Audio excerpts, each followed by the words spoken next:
Senhor aos ouvintes desta mensagem, sejam em que tempo for ou em que local que você estiver ouvindo essa pregação da Palavra de Deus, que você possa ser agraciado pelo Senhor.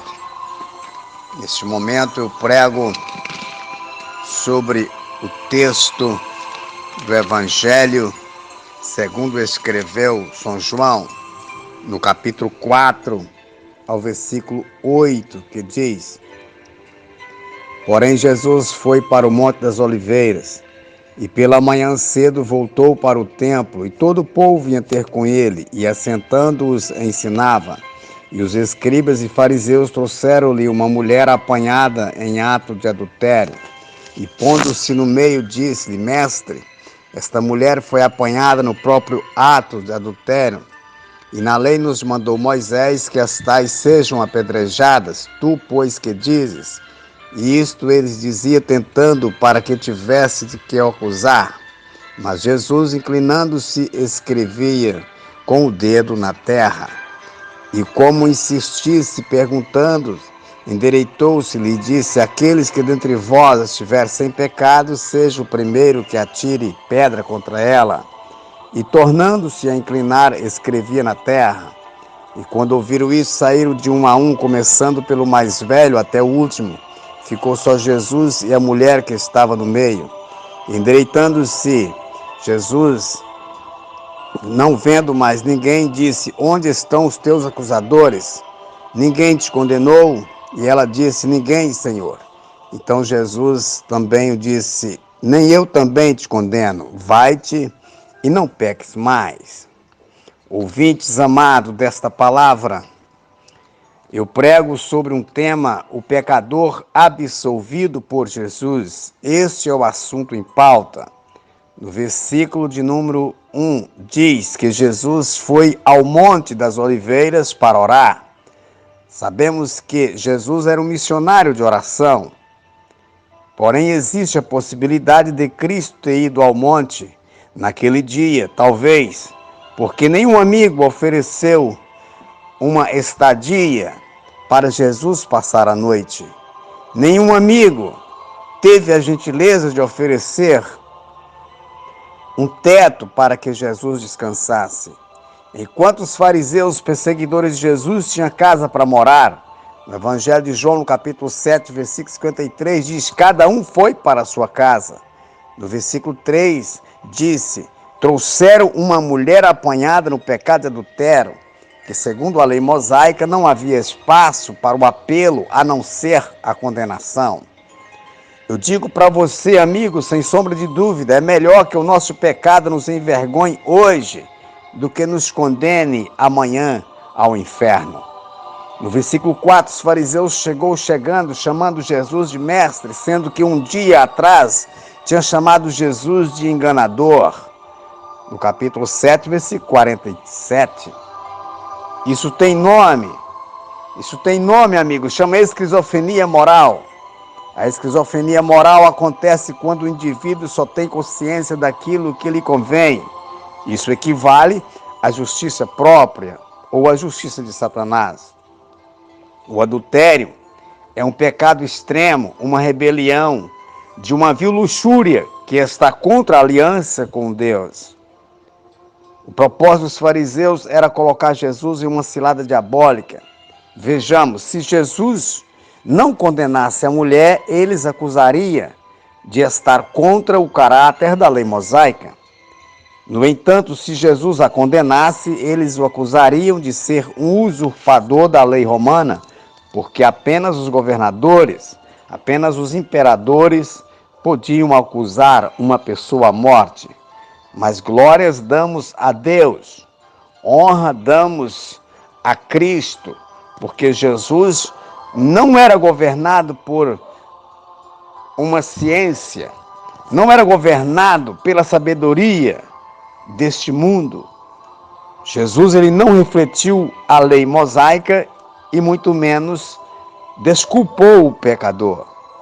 Os fariseus vieram acusar e foram obrigados a acusar a si próprio, porque todos eles sofriam de criticismo com registro bíblico no Evangelho de Mateus, capítulo 7, versículo 1, que diz: não julgueis para não ser julgado. Muitos cristãos têm usado este texto fora do contexto, porque em Mateus 7, primeiro, o que Jesus acusa é o criticismo, que levam as pessoas a esconder os seus muitos defeitos, a esconder os seus próprios pecados e apontar os defeitos e os pecados dos outros. É exatamente o que os fariseus estavam fazendo com a mulher pecadora.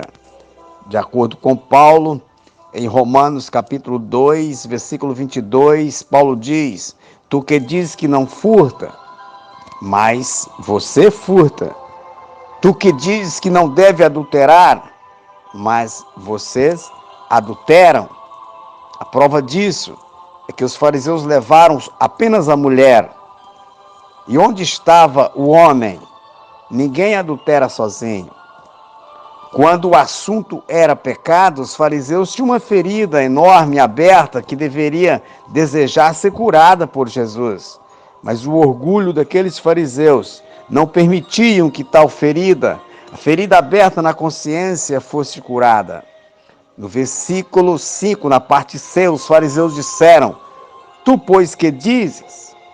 Em outras palavras, eles estavam dizendo para Jesus: olha, você que finge ser professor vindo de Deus, você que anula a lei mosaica e decreta novas leis, você que cura ao sábado e come com pecadores, então resolve esse problema aí, já que tu és o professor vindo de Deus. Então, quando eles trouxeram a mulher, irmãos, isso era uma verdadeira afronta a Cristo. No versículo de número 6, os fariseus tentavam para que Jesus acusasse a mulher. A intenção dos fariseus, explícita aqui, era que, no caso, Jesus não condenasse a mulher pecadora, eles o acusariam de ser um falso profeta, como já tinha feito no capítulo 7 do Evangelho de João, versículo 47. No versículo 7, Jesus mostrou aos fariseus 4 coisas pertinentes. Porque o momento era oportuno e o nosso Jesus não perdia as oportunidades de mostrar aos fariseus a missão dele na terra. Primeira coisa que Jesus mostrou para os fariseus é que jamais ele era contra a Torá. Segunda coisa, ele era misericordioso com os pecadores. Terceira coisa que Jesus mostrou é que ele se opôs ao pecado daquela mulher. E quarta coisa que Jesus mostrou nesse texto, do versículo 7 ao 11, é que Jesus pôde silenciar e envergonhar os acusadores daquela mulher, porque todos eles sofriam de esquizofrenia moral, como já disse antes. Então aí está 4 coisas que Jesus mostrou para o farisaísmo dentro desse texto. No versículo 6, parte C, disse: com o dedo escrevia na terra. A frase que Jesus escrevia na terra está registrada no livro do profeta Jeremias, no capítulo 17, versículo 13, que diz: todos aqueles que afastam de mim terão os seus nomes escritos no pó da terra. Aqueles fariseus tiveram sim seus nomes escritos no pó da terra, porque eles negaram o senhorio de Cristo, chamando-o de falso profeta e acusando-o de enganador. Escute, amigo, isso é um pecado contra a solução. Não crer que Jesus é o Filho de Deus é um pecado contra a solução, porque ele, Jesus, é a solução dos nossos pecados. No versículo 7, Jesus diz: quem estiver sem pecado, seja o que atire a primeira pedra contra ela. Aqui Jesus evitou a armadilha diabólica e livrou sua própria reputação. O Senhor, cheio de sabedoria divina, não refletiu a lei mosaica nem desculpou o prisioneiro do seu pecado, e muito menos encorajou os fariseus a prosseguir com a maldita acusação. Jesus baseou-se em algo moralmente incontestável, porque o absurdo, porque é verdadeiramente um absurdo os homens ser zeloso ao punir as ofensas dos outros homens, quando são tão culpados quando estão acusando alguém. A Bíblia nos ensina a sermos severos contra os nossos próprios pecados do que contra o pecado dos outros.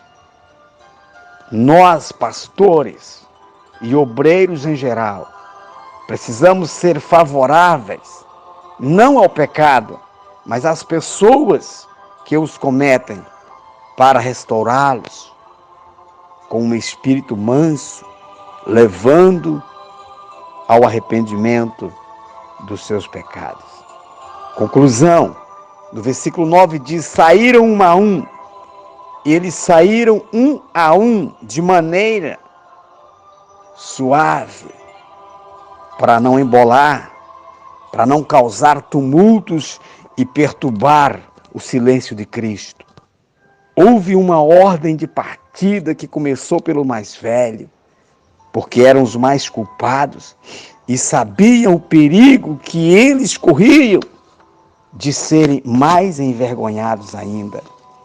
Os mais velhos deixaram aquele lugar sem glória, os mais velhos deixaram aquele lugar sem aplausos, sem méritos algum. Escute, meus irmãos, existe o perigo de quando a igreja entrar no céu, muitos de nós sermos envergonhados no tribunal de Cristo por falta de obra de fé feita na terra. O apóstolo Paulo diz, em 2 Coríntios capítulo 5, versículo 10, que nesse tribunal de Cristo iremos receber bem ou mal, de acordo com o que estivermos feito por meio do corpo nessa terra. Finalizando, aqueles fariseus viraram as costas para Jesus e tiveram seus nomes escritos no pó. É loucura afastar de Jesus quando estamos debaixo da condenação do pecado, pois Jesus é o único que perdoa o pecado e cura ferida na consciência da humanidade e proclama a paz na alma do homem. No versículo 11 diz: ninguém te condenou, eu também não te condeno, vai-te e não peques mais. Jesus perdoou o prisioneiro do seu pecado, porque ele é a salvação. Jesus é a luz dos nossos olhos, amigo. Luz que orientam no caminho da vida eterna. Abre o seu coração para Cristo hoje e receba a salvação que é de graça. Que Deus abençoe a todos. Fique com essa mensagem. Deixe o seu like e ative o sininho para receber mais notificação. Que Deus abençoe. Em nome de Jesus.